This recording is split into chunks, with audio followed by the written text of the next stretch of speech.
Don't be disappointed. No. This is the scalp. It may look as though it's wrapped in rather unusual garb, but that's how we got it when we got it from the monastery itself, and so we've left these things around it. This is a sort of a ceremonial scarf that they put around things. And this rather tattered old object you see here is their scalp. Yes. Yeah. It's a very obviously quite old. It's certainly very brittle. It has to be treated with a good deal of care. But what exactly is? How old is it?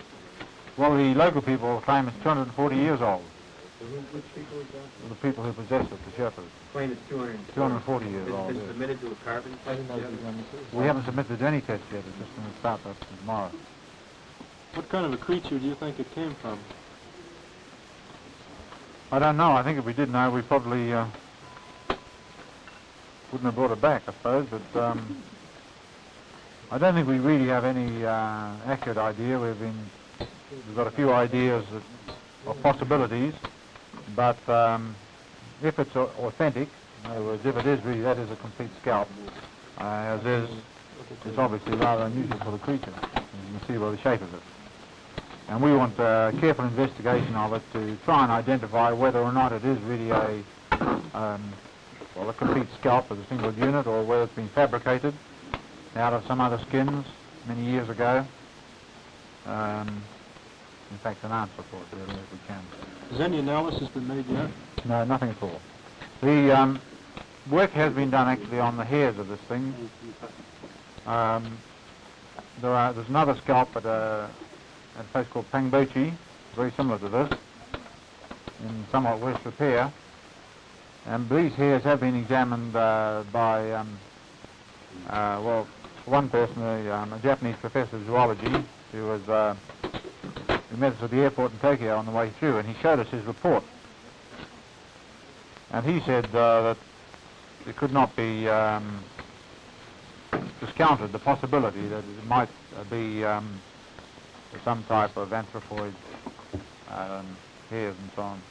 But we don't know, and we want to try and find out. So, could you give us an educated guess, Sir Edmund, on what it is? Do you have an idea yourself? I don't really have an idea at all. As a matter of fact, the scalp, in many ways, runs right across the evidence we've been accumulating on the scalp. It's a bit of a throwback as far as we're concerned, in that we feel we have been successful in finding fairly rational answers to most of the Yeti questions. And these answers haven't really involved the mythical Yeti at all. But we haven't really been able to give a satisfactory answer to this scalp. The possibility that it's just an ordinary skin and has been fabricated into this form in years gone by has to be considered, of course, but the ridges of hair on it are most unusual and have always been its most unusual feature. Well, how was it used in that village? They used it as it wasn't a religious symbol at all, really. It was, but it had a great deal of tradition associated with it, and it's very much a good luck or bad luck charm. And once a year, this thing was used as a part of dances, in which they reenacted the whole process of the capturing and killing of the Yeti, and which they actually got the scalp several hundred years before. So it really only was used once a year during the course of these ceremonies, and then as more or less as a hat, as much as anything else. It was on the heads of the dancers, and they used it during the quite long reenactment, really, of the whole process. Is there a story or a legend about how this blanket scalp? Yes, there certainly is, but I think I'll get Desmond Doig to explain it to you. He got it from the locals with his much greater grasp of the language than I have. And Desmond, could you give them perhaps an idea of what the legend associated with its initial establishment. Well, the legend connected with this particular scalp. Could you sit down, please? The legend associated with this scalp is not completely a new one. There have been several stories which we have picked up in Nepal and elsewhere, actually, which are very similar. That Yetis got out of hand. There were so many of them that there were more than people, and that the lamas of the village were called upon to do something about it. And one particular lama who belonged to the village near theirs, which was bigger than theirs and had the monastery, the only monastery in those days, Rowa Dorje by name, he decided that the only way to get the better of the Yetis was by trickery. So they produced a large amount of drink, local drink, which is potato wine or wheat wine, on a certain day, and the Yetis were all around looking down from the mountains and saw the Sherpa people collect, drink as much of this local wine as possible, and then set to in a great battle with knives. The knives that the people produced were wood, and all day they fought, and at night there was no one left, all the Sherpas were dead, and then the Yetis, who are very good mimics, descended on the battlefield, by which time the Sherpas had withdrawn and left genuine knives behind. The Yetis then drank, fought to the death, and there was only one pregnant Yeti left. And she couldn't get away. She was sitting there looking rather dazed in the morning, and the Lama came up and slew her himself and carried the scalp away in victory. But what happened to all the other thousands of bodies, no one knows. We could never find out.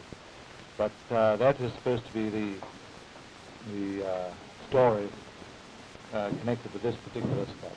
You say this cuts across your previous evidence that you've been gathering with a logical explanation of the Yeti, that it was a bear of some sort. Is that it? It's obviously been the cause for a good deal of the, I think, the local ideas about it. The same applies with tracks. We did find Yeti tracks, some good ones too, and unfortunately we also found, or very interesting that we feel, we also found how they were made. They weren't made by large animals standing on two legs, but were very much the result, under certain snow conditions, of the effects of the sun, certain amount of melting of sun, on tracks of much smaller animals. Where a small animal was, say, moving quickly along, you get the small tracks together, and the effects of the sun on them would cause these tracks to melt together, and made quite amazing resemblances really to, well, sort of almost bare feet, and the type of track which one relates to the sort of traditional Yeti tracks. We found these tracks, some of them... To आवाज फेरि गर्नुहोस् न. Who asked the Yeti जस्तो करा? He said he's not... He for one wouldn't say if it was a Yeti or not. But it's what the people say is a Yeti. And it was heard in the same spot where his children actually saw a Yeti just a few weeks later. What's happened to that? What radiation is yet? Now, the radiation equipment was just in the process of being set up by Barry Bishop as we were coming out, and that's all being tied in at the high hut. What's the highest previous penetration by man without the aid of artificial air? All people have been very high indeed. They've been to 28,000 feet without oxygen before, but they haven't. Our main interest is in a long-term project, living at these considerable heights for a matter of 6 or 7 months. Have you accumulated any data yet from the people who are living at 19,000 feet right now? We've accumulated quite a lot of information, but there's been no attempt whatsoever to assess it or examine it. That type of work won't be done until after the expedition all the material has been gathered. We haven't